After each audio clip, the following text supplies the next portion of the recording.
के लिए हम कितना तैयार हैं।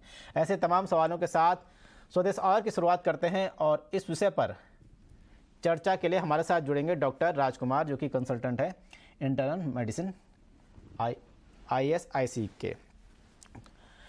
तो हमने देखा किस तरह से चीन के हाल बेहाल हैं, अस्पतालों में बेड नहीं है, डॉक्टर्स की कमी है, और जो चीन की जरा सी लापरवाही थी, जो कोविड नीति थी, उसका उन्होंने जैसे ही ढील दी तो कोरोना एकदम से बढ़ गया और चीन में लगभग 56% मामले पिछले 4 हफ्तों में, जो उछाल है मामलों का, वो 4 हफ्तों में दिखाई दिया है, जिसके चलते जगह जगह दिक्कतें शुरू हो गई हैं। वहीं भारत में भी इस समस्या को लेकर भारत ने पैनी नज़र बनाई हुई है और इसको लेकर किस तरह से ये नया वेरिएंट भारत में आक्रामक न हो, भारत में हावी न हो, इसको लेकर भी बैठकों का दौर शुरू हो गया है और लगातार चर्चाएं चल रही है। आपको बता दें कि 30 सितंबर को चीन का जो ये वेरिएंट था B17 वाला, वो आया था, लेकिन उसके बाद से अब जाके 3 महीनों के बाद ये 4 नए केस देखने को मिले हैं। ऐसे में सरकार का चिंतित होना भी लाजमी है। इसी पर बातचीत करने के लिए हमारे साथ हमारे मेहमान डॉक्टर राज जुड़ गए हैं, उनसे सीधे चलते हैं। सर, आपका बहुत बहुत स्वागत है ईटिन हाउस स्वदेश में। Thank you. सर, सबसे पहले ये समझना चाहेंगे कि जैसे एक डायलॉग है ना कि वक्त हर जख्म का मरहम होता है, कोरोना भी एक ऐसा ही जख्म था, जब इतना खतरनाक हुआ सब लोग डर गए, लेकिन वक्त के साथ साथ ये हम भूल गए कि उस समय क्या हुआ था और फिर से उसी तरह की डेली रूटीन पे आ गए। लेकिन आजकल जिस तरह से केस आए हैं, एक बार फिर से आपसे जानना चाहेंगे कि किस तरह से लोगों को क्या चीज़ें याद दिलानी चाहिए, क्या चीज़ें फिर से याद रखनी चाहिए। जी, पहले तो मैं नमस्कार कहना चाहूँगा। दूसरा बात कि जो हमने लास्ट ईयर 2021 में हमने जो डेल्टा वेरिएंट के हिसाब से हमने देखा था, हमारे भारत में सब जगह बहुत ही ज़्यादा लोगों की डेथ हुई थी। उसी हिसाब से इस साल जनवरी में और लास्ट ईयर नवंबर में हमारे यहाँ पे ओमाइक्रॉन वेरिएंट आया था।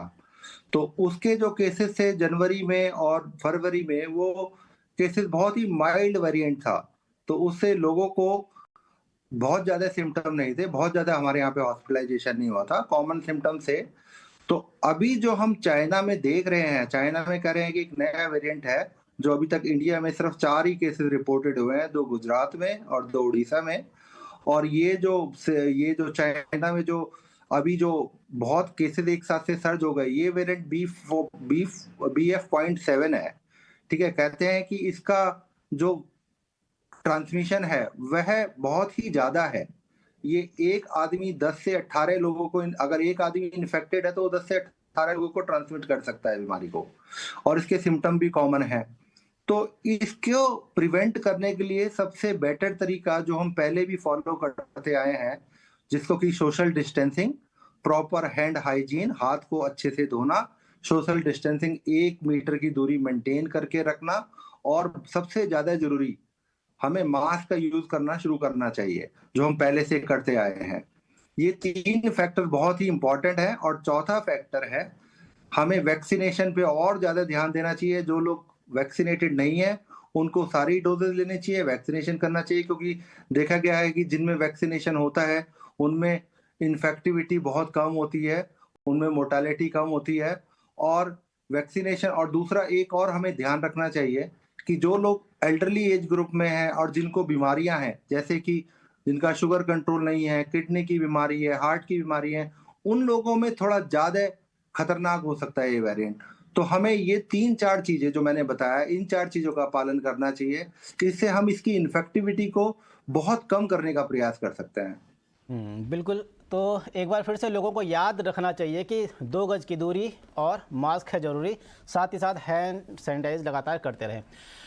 डॉक्टर साहब, जो सबसे बड़ी एक चीज़ है, जब कोरोना आया था तो वैक्सीनेशन का दौर शुरू हुआ था पिछले 2 साल पहले 16 जनवरी को। उस समय इतनी भीड़ रहती थी, इतनी बुकिंग होती थी कि लोगों को स्लॉट नहीं मिल पाते थे। और लेकिन जैसे जैसे कोरोना कम हुआ, वैक्सीनेशन की रफ्तार तो ठीक थी, लेकिन लोगों ने लगाना कम कर दिया। फर्स्ट डोज लगाई, सेकंड डोज लगाई, और जब बूस्टर डोज की बारी आई तो अभी तक सिर्फ 2 साल हो गए हैं, केवल 28% लोग ही बूस्टर डोज लगा पाए हैं। यानी कि अब लोगों ने बूस्टर डोज लगाने के लिए उदासीनता भी काफ़ी अपना दी है। और इसके पीछे कुछ अफवाहें भी हैं, चलो उन अफवाहों पे बाद में बात कर लेंगे। लेकिन आपसे ये समझना चाहेंगे कि आप ये समझाइए लोगों को कि किस तरह से बूस्टर डोज एक रामबाण साबित हो सकता है नए वेरिएंट को लेकर। देखिए, बूस्टर डोज जो हम हमारा जो इम्यूनाइजेशन करने का पहला मकसद है कि हमारी बॉडी में एंटीबॉडी आए।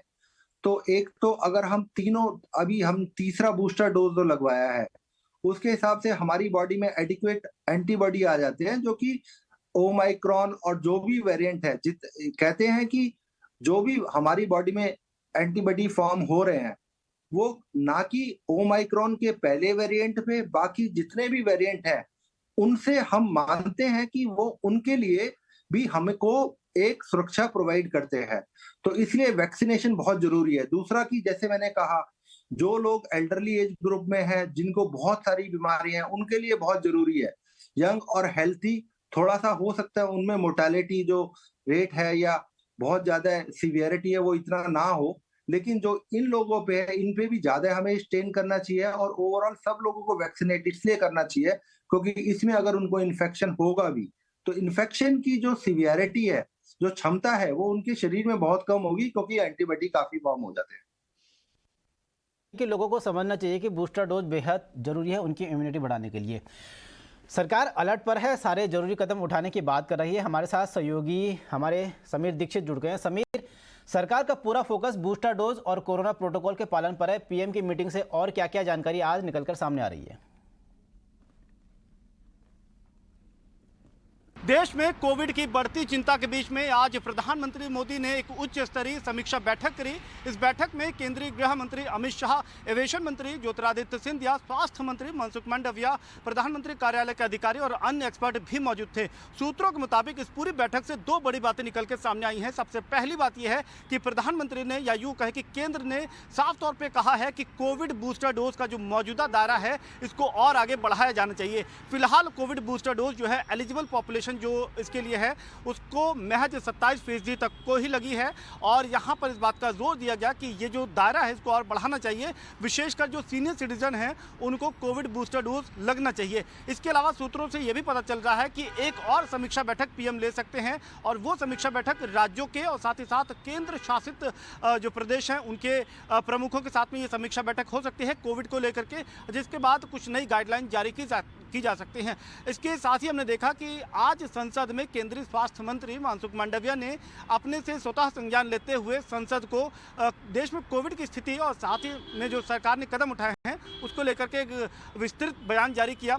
ये बताया गया कि राज्यों को ज़रूरी फाइनेंशियल सपोर्ट दिया गया है ताकि वो कोविड के खिलाफ लड़ाई में वो मजबूती से खड़े हो पाएँ, और साथ ही साथ अब तक 220 करोड़ कोविड वैक्सीनेशन शॉट्स लगाए जा चुके हैं। लेकिन राज्यों से ये भी अपील की गई है कि वो जीनोम सीक्वेंसिंग सैंपल में बढ़ोतरी करें ताकि कोविड का कोई नया वेरिएंट है तो वो जल्द पता लग पाए और उसका फिर ट्रीटमेंट उसी हिसाब से किया जा सके। लेकिन सरकार ने मोटे मोटे तौर पर साफ कर दिया है कि ये ज़रूर है कि दुनिया में कई मुल्कों में, विशेषकर चाइना में, कोविड के केसेस में बढ़ोतरी हो रही है, लेकिन भारत में स्थिति नियंत्रित है और सरकार पूरी तरीके से तैयार है किसी भी आपातकालीन स्थिति कह लीजिए या जो नई स्थिति बनती है उससे निपटने के लिए।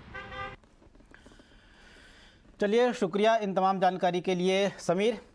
और हमारे साथ doctor Manisha Arora Shri Balaji action medical institute से जुड़ गई हैं। डॉक्टर मनीषा, आपका बहुत बहुत स्वागत है इस चर्चा में।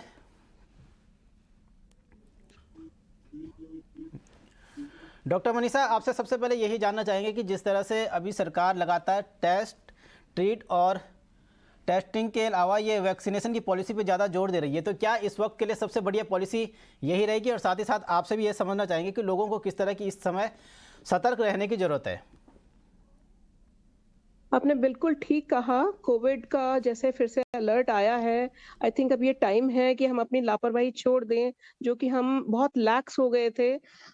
इवन हॉस्पिटल्स में पहले जो एक मास्क बहुत ज़रूरी माना जाता था, एक कंपल्शन था, बट अब इवन इंक्लूडिंग डॉक्टर्स सब लैक्स हो गए थे और लोगों ने ये मान लिया है कि अभी तक मान लिया था कि कोविड खत्म हो गया है। But I think with this alert and with the news all around the globe, अब हमें ये समझना है कि हमें वापस सबसे पहले मास्क और थोड़ी सी दूरी ये फिर से वापस लानी होगी। हमें लापरवाही नहीं बरतनी है, ये बहुत जरूरी है। और ये अभी हम राइट फ्रॉम द बिगनिंग इसी स्टेज से शुरू करेंगे तो आई थिंक जैसे पहले हमारे देश में अच्छी तरह से हम अपना बचाव कर पाए थे, हम वो कर पाएंगे। और दूसरा, जैसे कि हम जानते हैं कि वैक्सीन हमने दूसरी वेव में भी देखा है कि उसके बाद भी देखा है कि जिन लोगों ने वैक्सीनेशन किया था तो डेफिनेटली इंटेंसिटी कम हुई है। तो तो वैक्सीन एक अच्छा तरीका है, आई थिंक उस पे भी जोर दे सकते हैं। एंड सबसे और भी इम्पोर्टेंट है कि अपने आप लापरवाही से बचना, बहुत भीड़ इकट्ठी नहीं करना, मास्क को यूज करना, ये आज के समय में फिर से लागू करने की जरूरत है, ताकि हम उस लॉकडाउन के लेवल तक ना पहुंचे। आई थिंक ये बहुत जरूरी है। बिल्कुल। डॉक्टर मनीषा, एक चीज़ और, कई चीज़ें आती हैं, भले ये कहीं प्रूफ नहीं हुआ है, लेकिन अफवाह हैं कि जो बूस्टर डोज ले रहा है, जैसे बहुत सी वीडियो आई थी जिसमें लोग हार्ट अटैक से आ रहे थे, और इस कारण से भी कई लोग सोच रहे हैं कि बूस्टर डोज लेके कुछ ना कुछ नुकसान है। तो किस तरह से आप उन लोगों को समझाना चाहेंगी कि नहीं, ये बूस्टर डोज बहुत ही ज़रूरी है, ये सारी जो भी घटनाएँ हैं ये जबर से जोड़ के कनेक्ट करके उनको अफवाहों का रूप दिया जा रहा है? देखिए, ये प्रूफ करना कि कितना बहुत ज़्यादा बेनिफिट है, या हमें ये जानना है डेफिनेटली कि हमें बूस्टर से 100% नुकसान नहीं है। नंबर 2, इससे बेनिफिट है, पर जो नए वेरिएंट आ रहे हैं, वो वैक्सीन कितना कवर करेगी, ये कहना इस स्टेज पे मुश्किल है। पर जैसा कि हमने अपने पिछले एक्सपीरियंस से देखा है कि अगर जिन लोगों को वैक्सीनेशन किया गया है, उनमें सिवियरिटी कम हुई है, तो अभी हमारे पास में प्रिकॉशन प्लस वैक्सीनेशन, इसके अलावा कोई दूसरा रास्ता नहीं है। डॉक्टर राजकुमार, एक और चीज़ है खान पान और इम्यूनिटी बढ़ाना। इस समय ये बहुत इंपॉर्टेंट है कि किस तरह से लोगों को अपना खान पान रखना है, किस तरह से अपने इम्यूनिटी बढ़ानी है। तो क्या इस पे कोई आप टिप्स देना चाहेंगे लोगों को कि इस तरह से अपनी इम्यूनिटी बढ़ाएं और जो कोरोना के वेरिएंट हैं उससे काफ़ी हद तक बच पाएं? अगर बूस्टर जिन्होंने नहीं लिया है, स्पेशली फॉर द वल्नरेबल,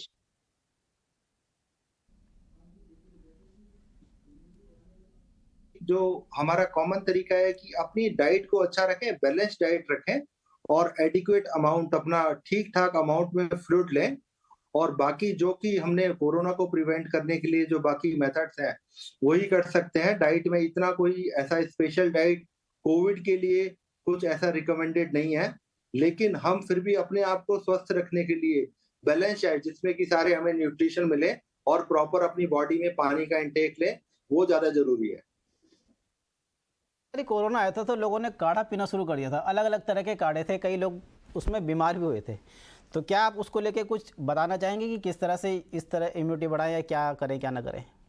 नहीं सर, काढ़ा वाड़ा का कुछ वो नहीं होता है। काढ़े से क्या होता है कि और इन्फेक्शन होने के चांस होते हैं बॉडी में।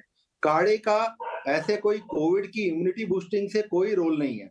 सबसे इंपॉर्टेंट, जैसे कि मैडम ने कहा, वो vaccination and prevention of and precaution and vaccination, यही है। कोई डाइट का कोई ऐसे कोई मेन कुछ रोल कुछ है नहीं। डॉक्टर मनीषा, इस समय एक चीज़ और है कि जो बूस्टर डोज को लेके एक सवाल है, या वैक्सीन को लेके भी, क्या गर्भवती महिलाओं को किस स्टेज में बूस्टर डोज ले लेनी चाहिए और किस स्टेज के बाद उनको बूस्टर डोज नहीं लेनी चाहिए? क्या इसकी कुछ जानकारी है? गर्भवती महिलाओं को बूस्टर डोज, देखो ऐसा है कि क्योंकि मैं गायनेकोलॉजिस्ट नहीं हूँ, बट हम नॉर्मली यही कहते हैं कि अगर कोई और प्रीवियस डिजीज नहीं है, एनाफाइलैक्सिस नहीं है, तो वो सेकेंड ट्राइमेस्टर में ले सकते हैं। सेकेंड ट्राइमेस्टर सब चीजों के लिए सेफ चीज है, बट आई थिंक एक गायनेकोलॉजिस्ट और अच्छे से इस क्वेश्चन का आंसर कर पाएंगी। चलिए, तो ये थी कोरोना को लेकर चर्चा, किस तरह से हमें अलर्ट रहना है और किस तरह से सरकार इसमें तैयार है और हमको उन कोविड प्रोटोकॉल का एक बार फिर से पालन करना है।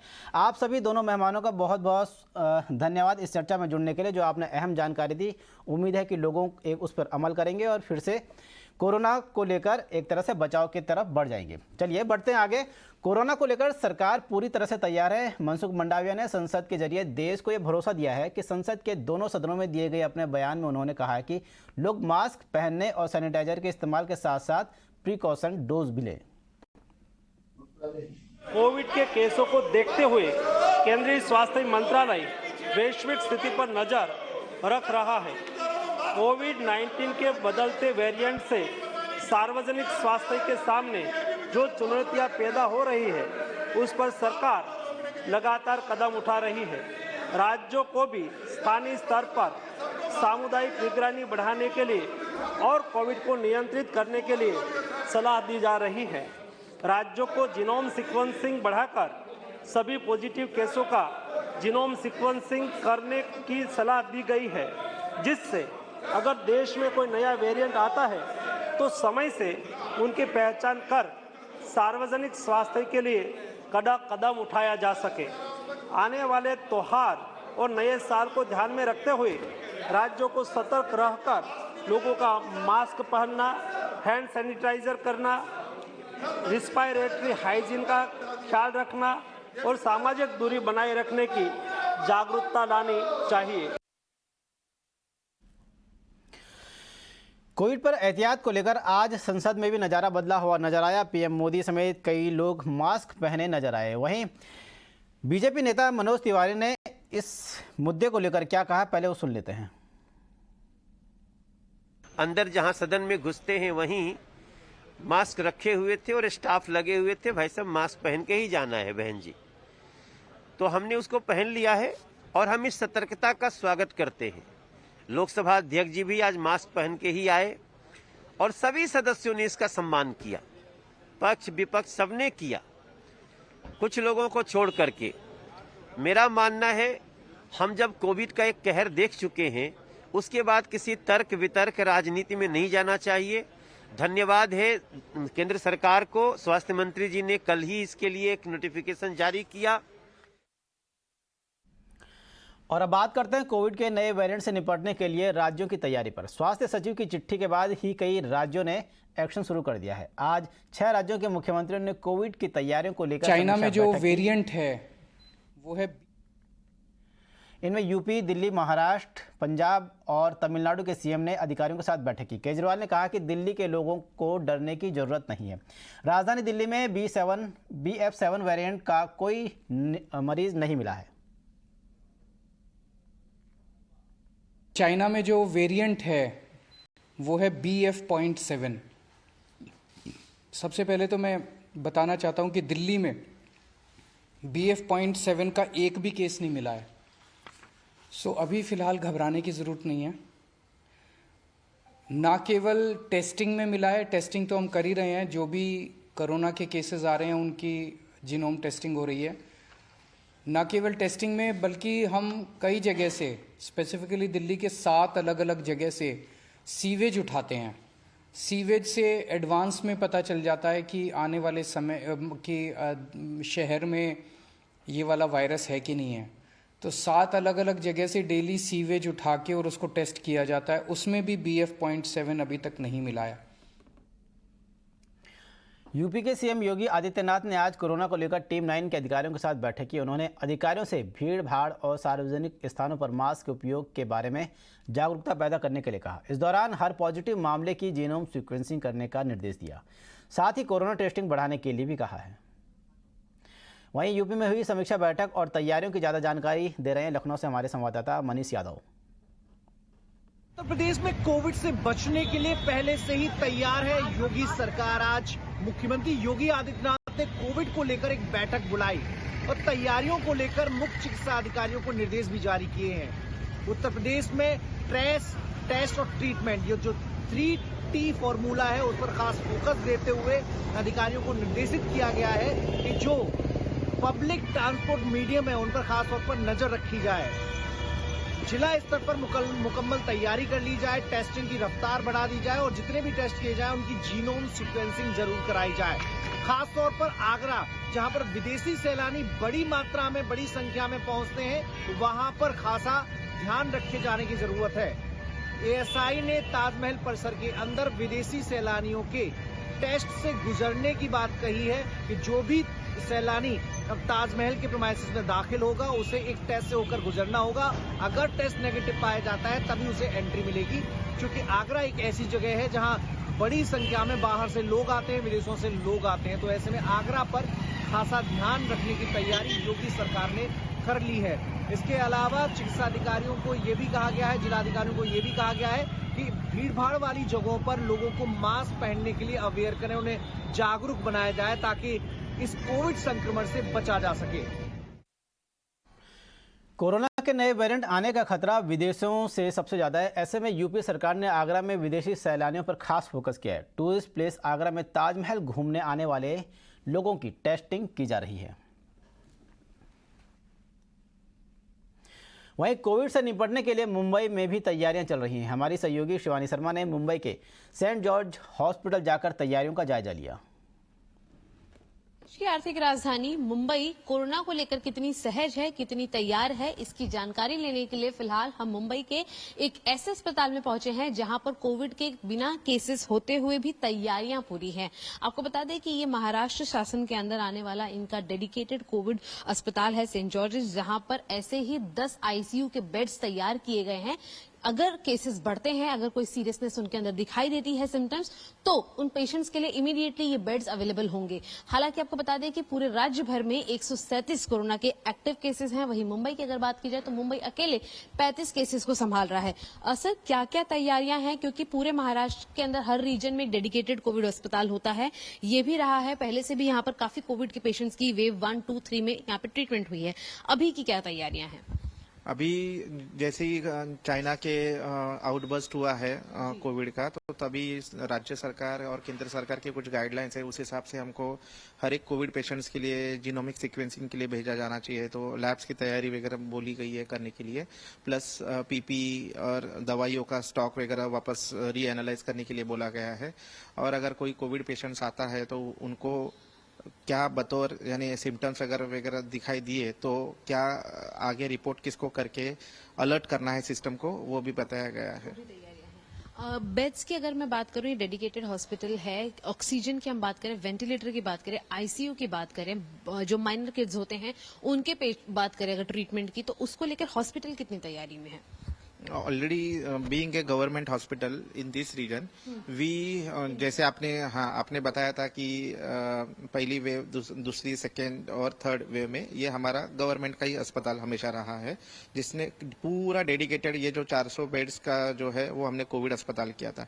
पर लास्ट 1 साल से कोविड का इम्पैक्ट कम था, इसके लिए हमने नॉन कोविड मार्च अप्रैल से नॉन कोविड पेशेंट्स को एडमिट करना शुरू किया है। पर हमने तो भी एक कोविड वार्ड हमेशा रखा, ताकि अगर कोई इंसिडेंटली पॉजिटिव आते हैं पेशेंट्स, तो उनको कैटर करने के लिए एक राज्य सरकार के लेवल पे एक कोई अस्पताल रहना चाहिए जहां पे वो एडमिट होके उपचार ले सके। तो उस बतौर हमने ये जो वार्ड जहां हम खड़े हैं अभी, ये कोविड वार्ड करके रहा है, जहां पे 15 बेड आईसीयू की फैसिलिटी है और 35 बेड जनरल वार्ड की रखे गए हैं। ये हमेशा हमने कोविड वार्ड करके ही रखा है, इसको कभी नॉन कोविड करके हमने कन्वर्ट नहीं किया है। फिलहाल इस बुलेटिन में इतना ही। देश और दुनिया की तमाम खबरों को देखने के लिए बने रहिए 18 ऑफ प्रदेश के साथ। मुझे दीजिए इजाजत, नमस्कार।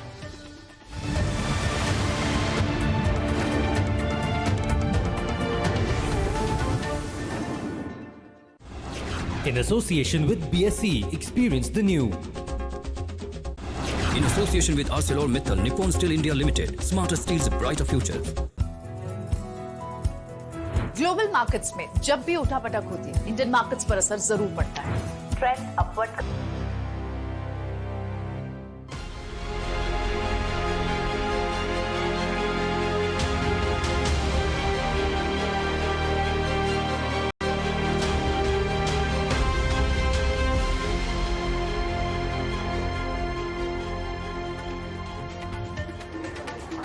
मंदी का खतरा दुनिया पर मंडराने की खबरें लंबे समय से चर्चा में है। महंगाई चरम पर है, कई देश दिवालिया हो चुके हैं और कई इसके मुहाने पर खड़े हैं।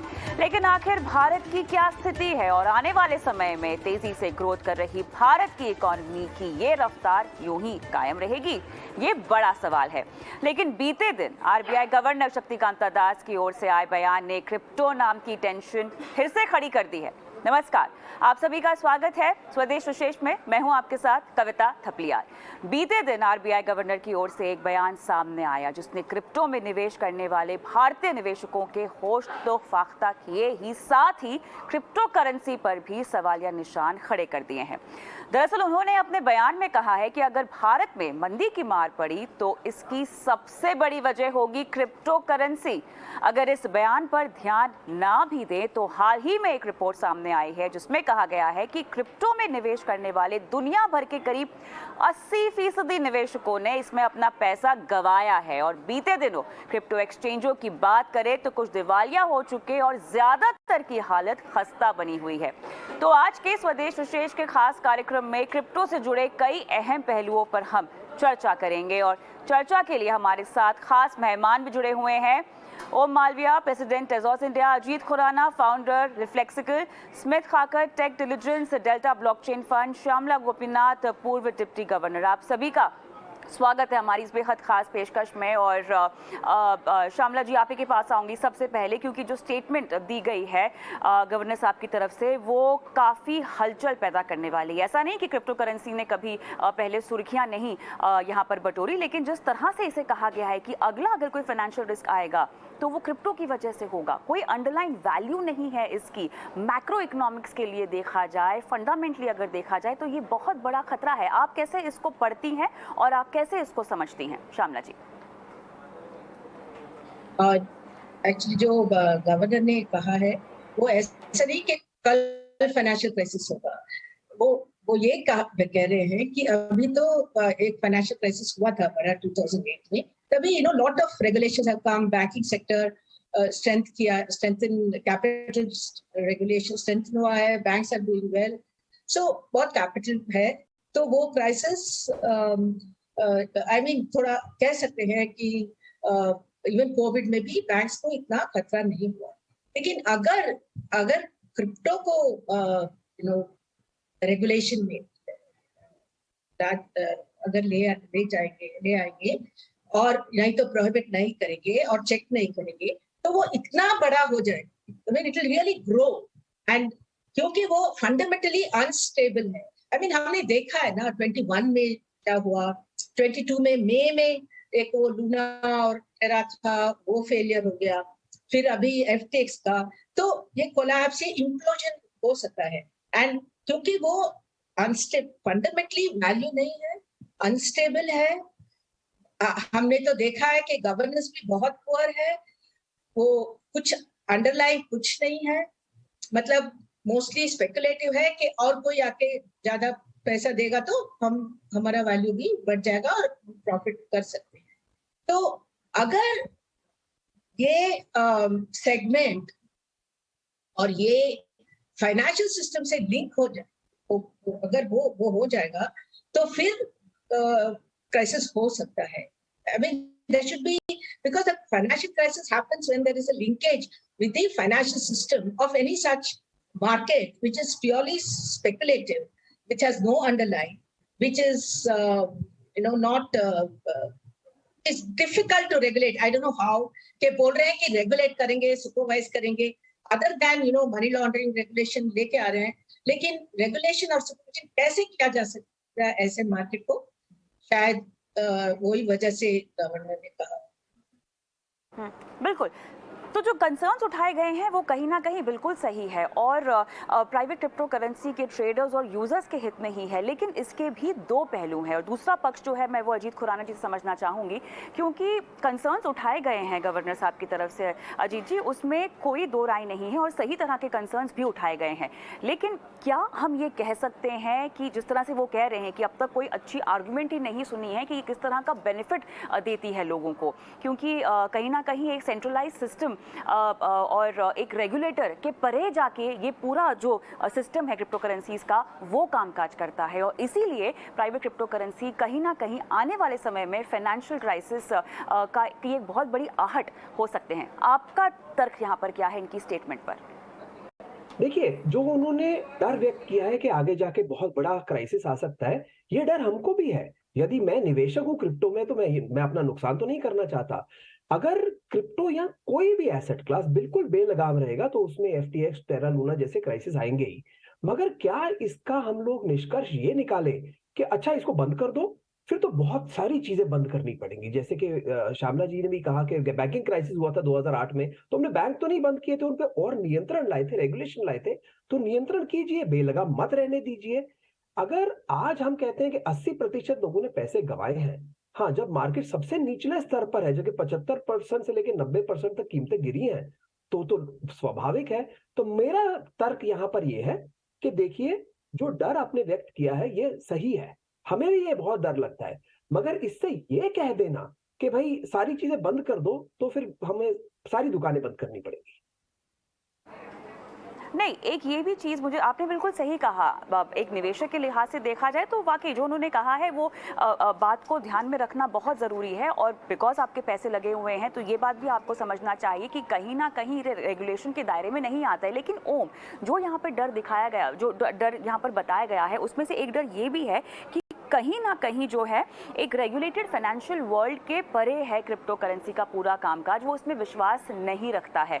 ओम, आप ब्लॉकचेन टेक्नोलॉजी के एक्सपर्ट हैं, आप इतना ट्रैवल करते हैं, तमाम तरह के क्रिप्टो के इन्वेस्टर्स और एक्सपर्ट लोगों से मिलते हैं, मुझे बताएं जिन जिन देशों ने अब तक एक रेगुलेटेड फॉर्मेट अपनाया है उनका अनुभव अब तक कैसा है, और उनके सामने किस तरह के चैलेंजेस आए हैं, और कैसे एक रेगुलेशन के अधीन भी रहकर क्रिप्टो करेंसी या प्राइवेट क्रिप्टो करेंसी में कामकाज हो सकता है। सारे देशों ने एक कंट्रोलिंग टाइप का रेगुलेशन इम्प्लीमेंट कर रखा है। आप सिंगापुर को देख लीजिए, आप यूएस को देख लीजिए। जो FTX वाला पूरा ड्रामा हुआ उसमें भी अभी उसका पूरा रिपोर्ट आया नहीं है, पर जितना माना जा रहा है कि जो FTX का जो यूएस एंटाइटी है वो पूरा सॉल्वेंट है। जो भी घोटाला या जो भी हुआ है वो FTX जो आपके ऑफशोर अकाउंट में, जो ऑफशोर आइलैंड वगैरह में जो रजिस्टर्ड थी वहां पे हुआ है। तो और दूसरा आप देख लीजिए कॉइनबेस को, जो कॉइनबेस एक पब्लिकली लिस्टेड और पब्लिकली ट्रेडेड एक्सचेंज है। अब उनको जब वो पब्लिकली लिस्टेड होता है तो आपको पूरी रिपोर्टिंग, ऑडिटिंग, एवरीथिंग आपको उस हिसाब से करना पड़ता है कि आप कौन सा रिस्क मैनेजमेंट यूज कर रहे हो, आपके पास कितना एक्चुअल में बैलेंस है, आप कस्टमर फंड यूज कर रहे हो नहीं। तो ऑफकोर्स अगर आप इस टाइप का रेगुलेशन लाएंगे, आप इस टाइप की रिक्वायरमेंट्स लाएंगे तो डेट इज पॉसिबल। कॉइनबेस का पब्लिकली लिस्टेड होना is one of that example. Second चीज हो गई आपका कि रेगुलेशन करना पॉसिबल है या नहीं, वो भी पॉसिबल है। अभी आपकी बहुत सारी जो गवर्नमेंट्स को और बहुत सारी कंपनीज को डेटा भी जाता है कि कौन सा आपका पैसा कहाँ पे घूम रहा है। हमको लगता है कि क्रिप्टो करेंसी में अगर आपने एक एड्रेस बना लिया और आप अनोनिमस हो सकते हो और आपको पता नहीं है, बट मेजोरिटी ऑफ जो डेटा है वो आपका ट्रैक होता है कि कौन सा जो आपका अकाउंट है, कौन सा जो आपका मनी मूव कर रहा है, जो आपका क्रिप्टो मूव कर रहा है एक अकाउंट से दूसरे अकाउंट या एक देश से दूसरे देश में, वो किस चीज में उसका किस जगह पे यूज हो रहा है, उसका भी मोटा मोटा रिपोर्ट होता है। उसमें बहुत सारी टीम जैसे चैनालिसिस हो गई और इस टाइप की बड़ी बड़ी टीम्स है जिनसे आपको पता होता है कि यहाँ किस है। अभी आज के टाइम में ऐसा भी, अगर आजकल कोई एक्सचेंज हैक भी हो जाता है, वो भी हो जाए तो 5 मिनट या आधे घंटे के अंदर अंदर एड्रेसेस बैन हो जाते हैं ओवरऑल इन वर्ल्ड वाइड। तो अब मेरे को जो लगता है कि एक 100%, आप स्विट्जरलैंड देख लीजिए, सिंगापुर देख लीजिए, यूएस देख लीजिए, यहाँ पे इस टाइप के एग्जांपल नहीं मिलते, उनके अलग टाइप के सिस्टम होते हैं। तो रेगुलेशन लाना पूरा अच्छे तरीके से पॉसिबल है। अब ये है कि आप कितना डिटेल में, और मेन जो प्रॉब्लम है इसमें ये कि आपको एजुकेशन में भी उतना ही फोकस करना जरूरी है। Regulation plus education is very important इस पूरे चीज में। और टेक्नोलॉजी वाइज ऐसा कुछ नहीं है इसमें कि इट्स इम्पॉसिबल, ठीक है। ये हमको एक टाइम पे बहुत सारी चीजों के लिए लगता था कि इट्स इम्पॉसिबल, इसमें कैसे रेगुलेशन लाएंगे। बहुत मार्केट्स, क्रिप्टो में भी लोग कहते हैं मार्केट पंप करते, एक टाइम पे हर्षद मेहता के टाइम पे वहां पर भी मार्केट्स पंप करते थे, पर धीरे धीरे हर जगह रेगुलेशन जहां पे इम्पॉसिबल लगता था वहां पॉसिबल हुआ है। तो इसमें भी पॉसिबल है। बहुत सारे कंट्रीज इसको अच्छे से यूटिलाइज कर रही है और बहुत जगह इस पे अच्छे से कंट्रोल भी है। एंड हम उनसे इंस्पिरेशन लेके अगर हम अपना माइंडसेट बनाएंगे कि हमें रेगुलेशन लाना है तो we will be able to do it. अगर हम पूरा ही वो माइंडसेट ही हम ऐसा रखेंगे नहीं हमें तो लाना ही नहीं है, then we will face of course problems and will give the argument कि ये पॉसिबल नहीं है। तो स्मिथ, आपसे अब इसी को आगे बढ़ाते हुए मेरा सवाल यही है कि जो रेगुलेशंस आए हैं उसमें किस किस तरह की बातें जो हैं वो ध्यान में रखी गई हैं, किस तरह के रेगुलेशन है, किस तरह से मॉनिटरिंग होती है, ट्रैकिंग होती है, और क्योंकि बहुत सारे फाइनेंशियल फ्रॉड्स और फाइनेंशियल क्राइम्स होने का खतरा है और जिस तरह से पूरा डिसेंट्रलाइज सिस्टम काम करता है, कोई अंडरलाइंग वैल्यू भी नहीं है ये बताया जाता है, तो बाकी देशों ने जहाँ पर अपनाया हुआ है, जहाँ रेगुलेशन वो लेकर आए हैं, किन किन बातों का ख्याल रखा है, किस किस तरह की सख्तियाँ जो है वो की गई हैं? राइट, सो फिलहाल इंडिया में तो रेगुलेशंस आए नहीं है क्रिप्टो के, बट जिन देशों में आए हैं जैसे जापान हो गया, यूएस हो गया, यहाँ पे गवर्नमेंट ने अलग अलग चीजें अंडरलाई की है। जैसे कि अगर किसी एक्सचेंज में आपके फंड्स हो तो एक्सचेंज आपके फंड्स के साथ कुछ और काम नहीं कर सकती। जैसे कि ओम ने बताया कि FTX यूएस सॉल्वेंट है, FTX जापान भी सॉल्वेंट है। FTX ने अभी स्टेटमेंट निकाला था कि जापान के जो उनके कस्टमर्स है उनको उनके सारे funds within coming weeks मिल जाएंगे। सो इस तरह के रेगुलेशंस की किस तरह से आप इन्वेस्ट करें तो क्या टैक्सेशन स्ट्रक्चर रहेगा, किन चीजों के लिए आप यूज करते हो। कुछ कंट्रीज में जैसे crypto as a legal tender है। सो अगर आप कुछ खरीदते हो, कोई let's say you take a service, you buy something, तो उसमें आप crypto as a payment mode use कर सकते हो। कुछ कंट्रीज में क्रिप्टो को लीगल टेंडर माना गया है, कुछ कंट्रीज में क्रिप्टो को एज अ करेंसी माना गया है, कुछ कंट्रीज में एज एन एसेट क्लास माना गया है। सो हर देश के रेगुलेशंस अलग है। अब डिपेंड करता है कि इंडिया कैसे इसको अप्रोच करेगा, इंडिया के हिसाब से किस तरह से फिट होता है। जैसे इंडिया में क्रिप्टो को as a legal tender consider नहीं किया जाता। Like if you want to, अगर आप कुछ भी सर्विस लेते हैं या कुछ भी खरीदते हैं तो यू कैन नॉट पे crypto as money, you cannot count it as a legal tender. तो in a similar fashion her country के रेगुलेशंस अलग है कि आप क्रिप्टो से क्या कर सकते हो, कैसे इन्वेस्ट कर सकते हो, उसका टैक्सेशन स्ट्रक्चर भी अलग है, उसको किस तरह से क्लासिफाई किया जाता है। कुछ कंट्रीज में as a currency, as a commodity, as an asset. So हर कंट्री का रेगुलेशंस अलग है। तो श्यामला जी, अगर रेगुलेशंस आते भी हैं या अगर हम मान लें कि अगर इसको कंसिडरेशन में भी लाया जाता है, क्योंकि बहुत सारी सिफारिशें पहले भी जा चुकी हैं, तो वो उसका खाका क्या होगा, उसका स्वरूप क्या क्या हो सकता है, किन किन बातों का ध्यान रखा जा सकता है, कौन कौन से ऐसे रेड फ्लैग्स हैं जिनको सबसे पहले नोटिस किया जा सकता है? मैं पहले ये बताऊंगी कि अगर कोई रेगुलेशन आएगा तो ये रिटेल इन्वेस्टर समझेंगे कि ये प्रोडक्ट सेफ है। पहले तो क्रिप्टो एसेट क्लास ही नहीं है, तो अननेसेसरी रिटेल इन्वेस्टर सोचेंगे कि ये एसेट में हम पैसा डाल सकते हैं, और वो ये सुरक्षित है, लेकिन ऐसा नहीं है। वो वी नो वेरी वेल कि उसका कुछ अंडरलाइन नहीं है, so that is a bigger risk. फिर लाइक एडवांस्ड इकोनॉमी से अगर वो रेगुलेशन अभी तक एक्चुअली डिस्कशन हो रहा है कि कैसे रेगुलेशन कर सकते हैं इसका, तो इसलिए बाज़ल कमेटी और ऑन बैंकिंग सुपरविजन कुछ कंसल्टेशन पेपर फ्लोट किया है डिस्कशन के लिए कि कैसे हम क्रिप्टो करेंसी जो एसेट बैकिंग है, लाइक कोई क्रिप्टो में कई क्रिप्टो है जो लाइक जैसे वो लूना भी था, स्टेबल कॉइन बोलते हैं कि वो डॉलर बैक है, तो ऐसा भी क्रिप्टो है जो वन बैक है, और भी absolutely there is no backing at all. तो कैसा रेगुलेशन करना है स्टेबल कॉइन्स, क्रिप्टो जो स्टेबल कॉइन्स है और अदर क्रिप्टो कुछ नहीं है, तो वो सब अभी स्टिल चर्चा हो रही है बाज़ल कमेटी ऑन बैंकिंग सुपरविजन। और ऑफ कोर्स पता नहीं चलता है कि क्या रेगुलेट करेंगी। ऑफ कोर्स वो मनी लॉन्ड्रिंग वो सब तो रेगुलेशंस ला सकते हैं, लेकिन जब भी अंडरलाइंग एसेट ही नहीं है तो इन्वेस्टर को कैसे इन्वेस्टर प्रोटेक्शन कर सकते हैं और कैसे रेगुलेशन ला सकता है। जैसे हमारे स्टॉक एक्सचेंजेस सेबी ने जो रेगुलेशन इन्वेस्टर प्रोटेक्शन के लिए है अभी, वो क्या अडॉप्ट कर सकते हैं क्रिप्टो में, उसी की बहुत डाउट है। तो अभी चर्चा हो रही है, शायद G20 मीटिंग में भी ये इसकी चर्चा होगी। और एक बात है कि एडवांस्ड इकोनॉमीज में कुछ कैपिटल कंट्रोल, मतलब वो पूंजी नियंत्रण नहीं है। इंडिया में पूंजी नियंत्रण है, तो अगर कोई क्रिप्टो है, कई क्रिप्टो है जो डॉलर बैकिंग है, तो वो डॉलराइजेशन हो सकता है। फिर हमारे कंट्रोल कैपिटल फ्लोज पे हम लोग कैसे कंट्रोल करेंगे? तो आई मीन ये तो सब फंडामेंटल इश्यूज है कंट्रीज लाइक इंडिया के लिए, जो emerging markets capital control practice करते हैं, उनके लिए पूरा फ्रीडम चला जाएगा अगर क्रिप्टो अलाउ करेंगे। तो ऐसे तो रेगुलेशन होगा तो शायद क्रिप्टो एसेट्स अगर होगा तो उसके लिए capital regulations, so all the risk जो है, अगर बैंकिंग सिस्टम की बाज़ल कमेटी ऑन बैंकिंग सुपरविजन, वो तो खाली concern with financial services companies और बैंक्स, तो अगर उनका एक्सपोजर क्रिप्टो एसेट्स पे है, so how one should deal with it in the bank balance sheet through capital regulations, exposure limits, and taking into account वो operation risk जो कहते हैं, infrastructure risk, cyber risk, वो सब।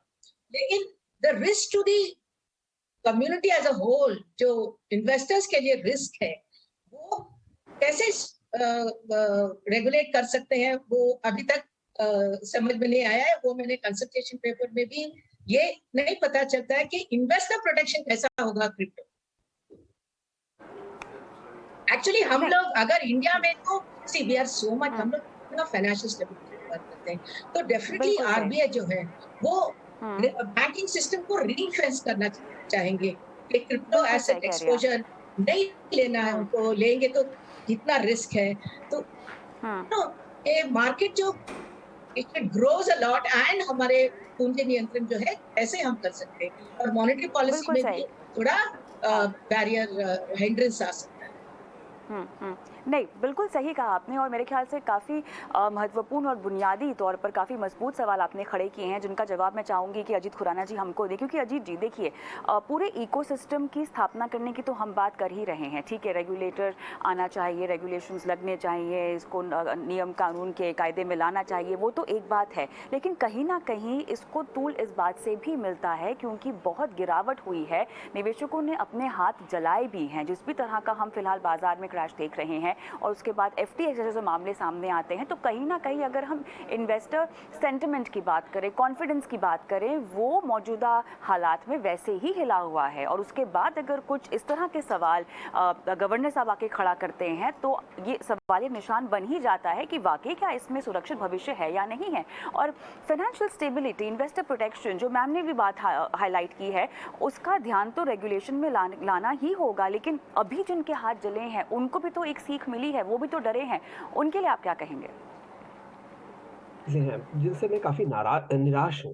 पहली बात ये कि जो आज तक का सबसे बड़ा घोटाला हुआ है, क्राइसिस हुआ है क्रिप्टो में, वो FTX का ही है, जो कि एनरॉन से भी बड़ा माना जा रहा है। और इसमें भी 2 देश ऐसे हैं, जापान और US, जिनके निवेशकों को कोई तकलीफ नहीं हुई, मतलब उनके पैसे विड्रॉ करने में बस थोड़ा सा डिले हुआ है, लेकिन उन्हें कोई नुकसान नहीं हुआ। मगर जो भारत के, हमारे देश के निवेशक थे FTX में, उनके पैसे 0 हो गए हैं। तो इससे मैं बहुत निराश हूं कि ऐसा क्यों। इसका कारण क्या है कि हमने इंडियन होने के बदले ऐसा क्यों है कि हमें नुकसान हुआ है, दूसरों को नहीं। तो इसका अगर हम जवाब ढूंढना चाहें, और आपने जैसा कहा कि निवेशकों के लिए भी क्या जो मैसेज है वो ये है, पिछले ही हफ्ते BIS जो बासेल में है, बैंक ऑफ इंटरनेशनल सेटलमेंट्स, उन्होंने एक प्रपोजल निकाला है कि जो बैंक्स है ग्लोबली, उनका जो Tier 1 कैपिटल होता है, वो उसमें से 2% तक स्पेसिफाइड क्रिप्टो करेंसीज में इन्वेस्ट कर सकते हैं। मैं बैंक्स की बात कर रहा हूं, निवेशकों की नहीं। और उन्होंने जो डिफाइन करने की कोशिश की है, उसमें क्लियर नहीं हुआ कि किस क्रिप्टो की बात कर रहे हैं, मगर उसमें बिटकॉइन आता है, ये क्लियर हो गया है। तो एक तरफ हम इंटरनेशनली देख रहे हैं कि बासेल में ऐसा कहा जा रहा है कि जो बैंक्स है वो भी निवेश करना चाहें, या निवेश नहीं होता, अपने बैलेंस शीट पर रखना चाहें तो रख सकते हैं। और दूसरी तरफ हम ऐसे सवाल कर रहे हैं कि भाई इसे बैन करना है कि नहीं। जब तक ये स्थिति बनी रहेगी, जब तक हम सिर्फ ये चेतावनी देते रहेंगे कि भाई ये तो बड़ा कोई अंडरलाइंग वैल्यू नहीं है, या इसे हम वॉलेटाइल कहने की जगह अनस्टेबल कहेंगे, वैसे तो शेयर मार्केट भी वॉलेटाइल होती है, उसे भी अनस्टेबल कहो और बंद करो, तो तब तक ना तो ग्राहक समझेगा कि ये एसेट क्लास है, जुआ नहीं, और ना ही रेगुलेटर इसे नियंत्रण में लाने की कोशिश करेगा।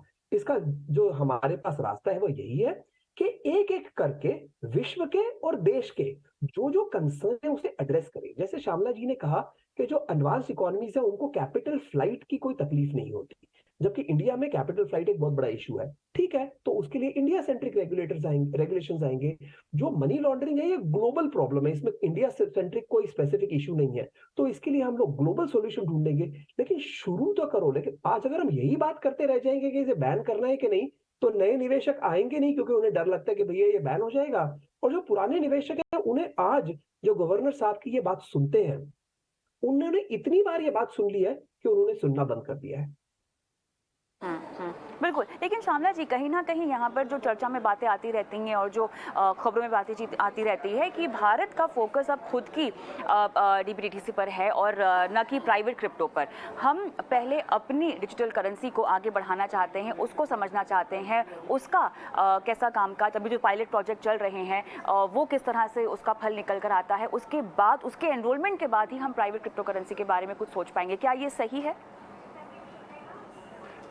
I mean, I don't have any knowledge, लेकिन ये तो क्लियर है कि RBI अभी CBDC is definitely वो पहले वो करेंगे कि CBDC currency how to get the benefits of all the advantages of currency, क्योंकि जो क्रिप्टो है वो करेंसी नहीं है, it's neither a currency nor a store of value, nor does it protect any inflation. लेकिन ऑफ कोर्स ये currency भी बोल सकते हैं, इन्फ्लेशन हेज तो मैं नहीं कहूंगी, लेकिन जो अभी एफर्ट है आरबीआई का वो है सीबीडीसी लाने में, और वो ही मतलब द ईज ऑफ ट्रांसफरिंग, जैसे क्रिप्टो में पीयर टू पीयर और वो सब कर सकते हैं, वैसे ये सीबीडीसी में भी it will be built into the CBDC. तो I think actually I think governor को पूछा था कि crypto, this is really whether we are doing it just to see that crypto doesn't come, लेकिन उन्होंने कहा था कि हम लोग CBDC में ही बहुत वैल्यू देखते हैं कि डिजिटल करेंसी होगा, and there are lot of advantages, जो फायदे हैं वो CBDC में वेरी एविडेंट है, जो क्रिप्टो में नहीं है। व्हाट इज द फायदा, वो एविडेंट नहीं है कि इकोनॉमी को क्या बेनिफिट होगा क्रिप्टो से, लेकिन CBDC में बहुत ही बेनिफिट है डिजिटल करेंसी अगर हम इंट्रोड्यूस करें। ओम, क्योंकि हम अब इस पैनल को लेकर बैठे हैं और तमाम दर्शक जो आपको इस वक्त देख भी रहे होंगे, जिन्होंने विदेशी एक्सचेंजों में क्रिप्टो करेंसी के जरिए कुछ पैसे कमाने की मंशा भी रखी होगी और अभी अभी हाल ही में वो FTX का पूरा मामला देख रहे हैं, उनके लिए वर्ड ऑफ कॉशन क्या होगा? सीख तो बहुत सारी है, लेकिन फिर भी आप उन्हें क्या सलाह देंगे? देखो, इसमें जो मेन क्रिप्टो करेंसी का कॉन्सेप्ट है वो आपका है सेल्फ कस्टडी। सेल्फ कस्टडी का मतलब हो गया कि अगर आप कुछ बिटकॉइन अपना वॉलेट में रखते हो तो कोई आपसे छीन नहीं सकता। तो हमेशा पहली चीज तो ये कि अगर आपको किसी भी एसेट में इन्वेस्ट करना या नहीं करना वो बात अलग है, पर अगर आप करते हैं, अगर आपको जो पहले आप उसको सेल्फ कस्टडी कीजिए, ठीक है। सेल्फ कस्टडी में आप एक्सचेंज पे नहीं रखते, वो अपने पास रखता है, वो उसमें आपको चुराना या हैक करना इज इम्पॉसिबल। वही पूरा ब्लॉकचेन का यूज केस है। जैसे कि हमने देखे कि पुराने टाइम में कुछ कंट्रीज में सरकार आके लोगों के घर से सोना भी उठा के लेके चली गई, बट इस केस में it's not possible. If you, अगर आपके पास कस्टडी है तो आपके पास ही रहेगा, अनकॉन्फिस्केटेबल, समथिंग लाइक दैट। सेकंड चीज, अगर आप एक्सचेंज पे रखते भी है किसी भी एक्सचेंज पे, तो आप प्रॉपर उसका प्रूफ ऑफ रिजर्व चेक कीजिए कि इसके पास सच में है, सच में ये सब पड़ा है या नहीं। कुछ एक्सचेंजेस है जो बहुत ही अच्छे से इन सब चीजों को ऑडिट वगैरह करते हैं, उनसे आप इंस्पिरेशन लीजिए। आप ये देखिए कि कॉइनबेस कैसे कर रहा है या क्रैकन कैसे कर रहा है, और उस हिसाब से मेक श्योर कीजिए आप कि अगर आपके पास एक क्रिप्टो भी है, वो क्रिप्टो सच में उनकी बैलेंस शीट में है या नहीं, वो मेक श्योर करना बहुत जरूरी है, ठीक है।